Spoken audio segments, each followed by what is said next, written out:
I don't bring no bunga Bishop news story. My name Nandehi. And make a sharply yarn on a son to the website. It just happened. The Federal Road Safety Corps, the FRSC, don't seize the total of 35 trailers. The website they carry 982 passengers them along Abuja Kaduna Expressway and also for Bauchi Maiduguri last week. As FRSC don't come out to talk, say they go try to stop people. They will say that they enter inside trailer, they use and they travel for inside Nigeria. Say because it is very, very dangerous because of trailer accidents. The Nigeria Calabar Police Force don't talk, say that officers are not going to torture or they beat suspects. They will say they arrest and keep for inside that cell. Say because they don't get another way, we say they're going to conduct professional interview. So suspect they go feed they talk waiting they do. And a Nigeria police talk person will be ACP Olumiwa Adejobi. Now I come out to yarn this story.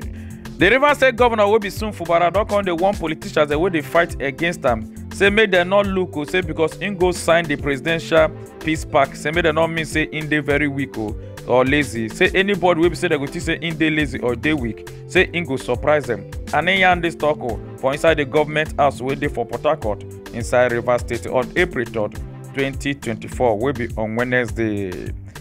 That resolution, I'm implementing it. It's not a constitutional implementation. It's a political solution to a problem.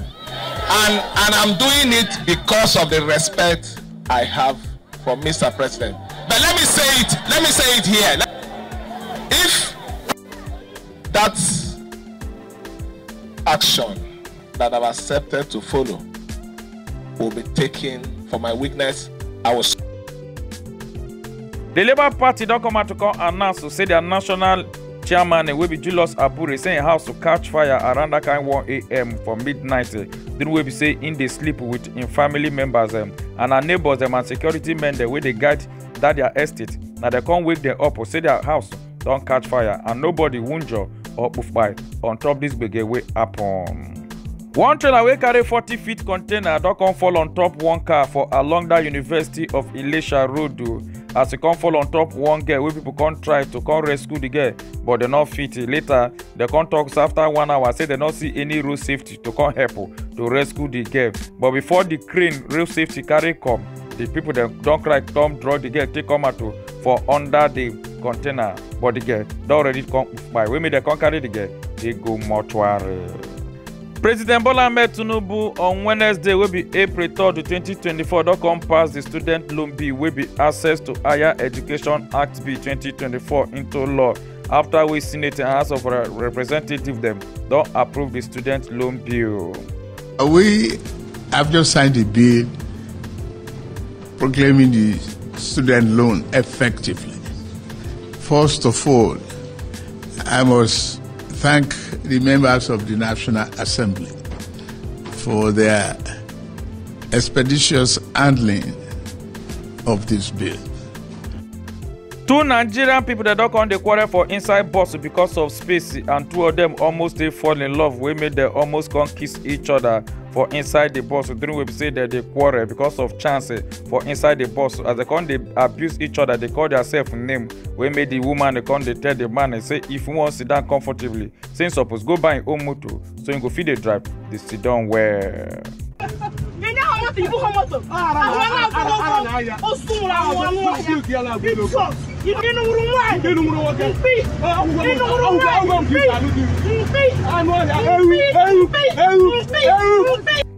The gospel minister will be Nathan Abasi in legal team will be in lawyers then don't come right to Inspector General of Police will be Olukayode Egbetoku for criminal defamation and cyber stalking against 4 people them on top social media after we they come out to Konyane say Mercy Chinwo Sono to resemble Nathan Abasi.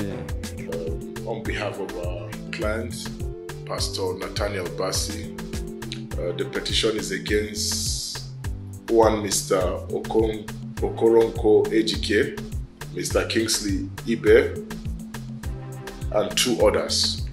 The Economic and Financial Crime Commission will be EFCC for inside Zone 7 for Lagos State. They say they don't arrest the Shime will be Idris Okuneye aka Bobrisky say because he go abuse Naira after when he go spray plenty money during the premiere of the movie will be Ajakatu for inside Nigeria for second more waiting for Lekki, Lagos State on March 24 to 2024. And later, the Congress and bail but Bobrisky not come meet the bail terms wey no fit take bail himself.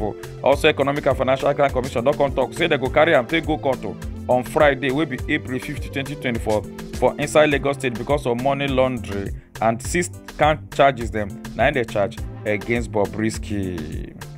The Kano State government don come ban all movies and productions wey be say dey promote thuggery and also cross-dressing for inside Kano State.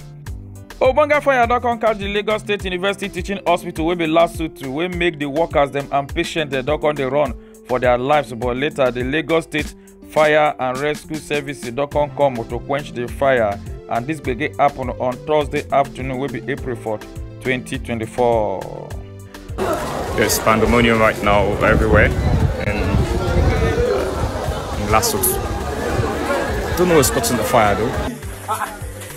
No! Turn it to the right, Papa. Right. Oh, it's not any.